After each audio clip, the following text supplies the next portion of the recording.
હે guys very good morning, સ્વાગત છે તમારું આજના ફ્રેશ વ્લોગમાં. આઈ હોપ કે તમે તો મજામાં જ હશો. તો જો આજ તો હું વહેલા ઉઠી ગઈ છું. હું અને પપ્પા બંને આજે વહેલા ઉઠી ગયા છે અને આજ બધા જોડે ચા નાસ્તો કરવા માટે બેસી ગઈ છું. તો જો દૂધ લઈ લીધું છે, હવે ચા લેવાની છે, ખાખરા છે અને જો ભાભીએ કેળું ખાધું. હાય ભાભી, ગુડ મોર્નિંગ. Good morning. ઉઠી ગયા તમે? હો રે, તમે તો વહેલા ઉઠો છો, ખાલી અમે જ મોડા ઉઠીએ નહીં. હા Bittu, good morning. Good morning. તો જો અમારે બિટ્ટુ બી વહેલા ઉઠી જાય છે, ખાલી હું ને પપ્પા બે જ મોડા ઉઠ્યા નહીં મમ્મી? જય દ્વારકાધીશ. Good morning. તો જો પપ્પા, મમ્મી રોટલો ખાય છે, પપ્પા ખાખરા ખાય છે અને આપણે કંઈ નાસ્તો કરવાનો નથી, આપણે ખાલી ચા દૂધ પીવાનું. તો જો મસ્ત કામ બતાવીને ફ્રી થઈ ગયા છે અને રસોઈ બી થઈ ગઈ છે. હવે ખાલી મારે લોટ બાંધવાનો છે. આમાં મમરા બી વઘારી દીધા છે. તો આજે છે ચોળી બટેકાનું શાક છે અને રોટલી છે. બસ આજે સિમ્પલ છે. આજ રાત્રે છે ને પકોડી બનાવવાની છે, એટલે આજે ખાલી શાક રોટલી જ બનાવવાની છે, બીજું કોઈ બનાવવાનું છે નહીં. કાલે દાળ ભાત કર્યા હતા, રાત્રે ખીચડી કરી હતી, એટલે આજે કંઈ સિમ્પલ જ ખાવાનું છે આજે તો જુઓ જમવા માટે બેસી ગઈ છું. જમવામાં આજે મારા માટે બટેકાનું શાક છે. મને ચોળી બટેકાનું શાક ભાવતું નહીં, એટલે આપણે થોડુંક જ લીધું છે. રોટલી લીધી છે, રતલામી સેવ અને મમરા. અને પપ્પા બી આવી ગયા છે જમવા માટે. પપ્પા શું કરીને આવ્યા દુકાને સવારમાં? તમે વર્ક કરી શું કરી? હિસાબ કરીને આવ્યા બધા? તો લખવું પડે, હિસાબ બી લખવું પડે. અને તમે બિટ્ટુ? અમે અમારું કામ કરી સાઈડ ઉપર જઈને આવ્યા? નિકોલ જઈને હા, સાસરીમાં જઈને આવ્યા તમે? સાઈડ ઉપર નિકોલ સાસરીમાં જ્યાં કામ ના હોય એટલે એમ આમ તો સાસરી જ કહેવાય ને, પેલું ને કહેવાય ગામમાં સાસરિયું ગામમાં પિયર્યું એમ. નિકોલ જઈને આવી એવું કે સાસરીમાં જ જઈને આવ્યો લે આ તો તું આંટો મારી આવ્યો તમારા સાસુ ઇમ્પિરિયલ જોડે. સ્ક્વેર કરીને છે ને સાઈડ, ત્યાં માપ લેવા માટે ગયા હતા.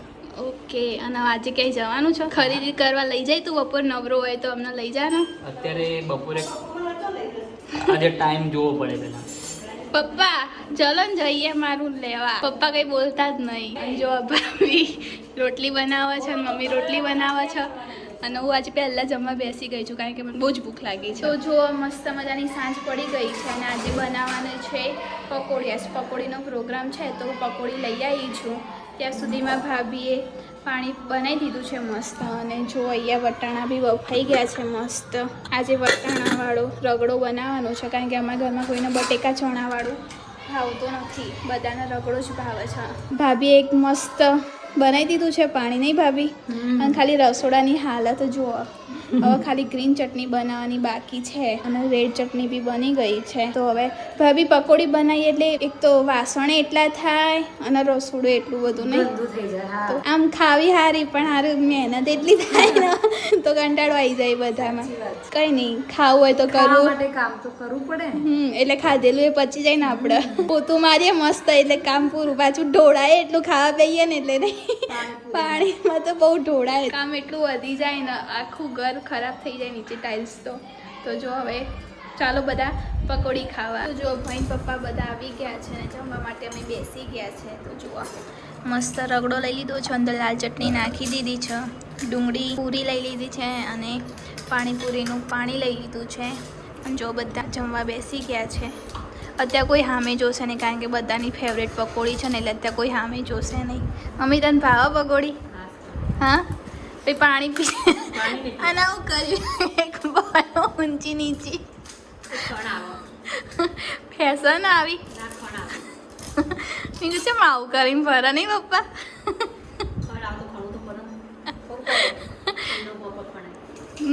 તો જો મારી મમ્મી પાણી પીશે નહીં, ખાલી પકોડી ખાશે એમનેમ કોરી. તો હવે ખાઈ લઈએ. બધાની ફેવરેટ છે પકોડી, તો મને બી ભૂખ લાગી છે. આજે સાંજે નાસ્તો કર્યો નહીં, તો હવે ભૂખ લાગી છે તો ખાઈ લઈએ. ભાભી તમને ભાવશે ને?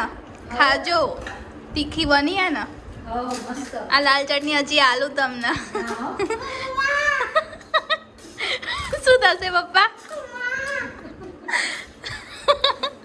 તો જો અત્યારે મારો ભાઈ શોપિંગ કરીને આવી ગયો છે મસ્ત મજાની. અને જો થેલીઓ તો એટલી બધી લઈને આવ્યો હોય ને, સ્ટોક ઘરમાં તો ભાભી કેટલો સ્ટોક હશે થેલીઓનો?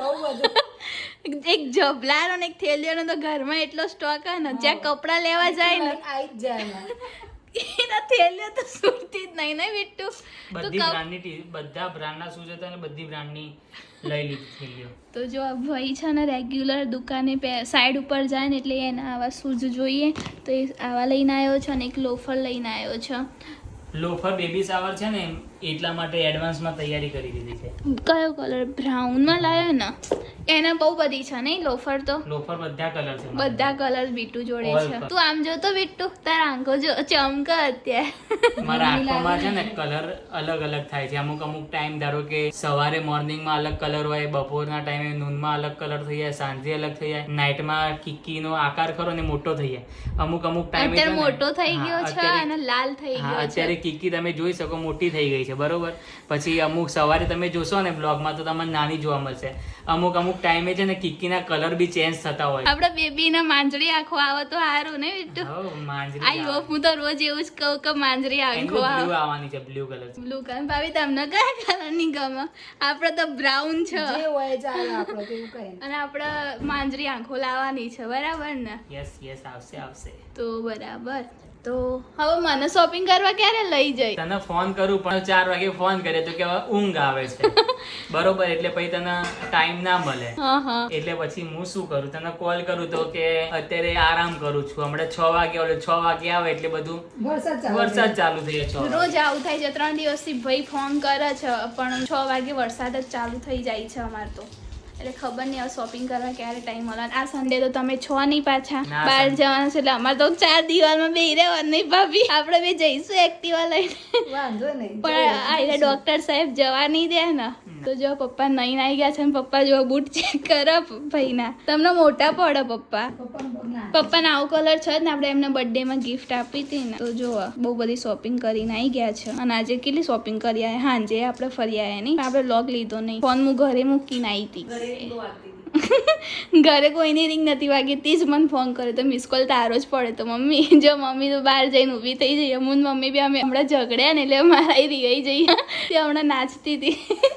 હમણાં આવ્યા ને ભાભી શું આવ્યું અને શું ખાઈ જાય બધા કોક દિવસ માટી. તો જો આજે આપણે રિહાઈ ગયા છે એટલે આપણે ચૂપચાપ સુઈ જવાનું છે. તમે ડાન્સ કરવાનો આ ધીકતણે કરો ને. હવે તમે ડાન્સ શીખવાનો તમે કરો, તમને તો શોખ કેમ શરમ આ બધા હોય એટલે. શરમ તો કોઈ ના આવે, પણ શરમ શેની શરમ? આપણે તો નાચીએ, ગાઈએ, બધું ગરબા ગાઈએ. બીટુ તારે કરવાનું હોય ને, ફરી ના જતો ભાઈ. તો જો હવે સોંગ આજે સિલેક્ટેડ કરી લીધા છે અને હવે કાલથી પ્રેક્ટિસ ચાલુ કરવાની છે. તો તમને કાલે બ્લોગમાં કંઈક નવું જોવા મળશે તો મજા આવશે. તો આજનો બ્લોગ અહીંયા જ એન્ડિંગ કરું છું. તો તમને મારો આજનો બ્લોગ પસંદ આવે તો લાઈક કરજો, શેર કરજો અને અમારી ચેનલને સબસ્ક્રાઈબ કરજો. તો મળીએ કાલે નવા બ્લોગ સાથે. ત્યાં સુધી બાય બાય, ટેક કેર, જય શ્રી કૃષ્ણ.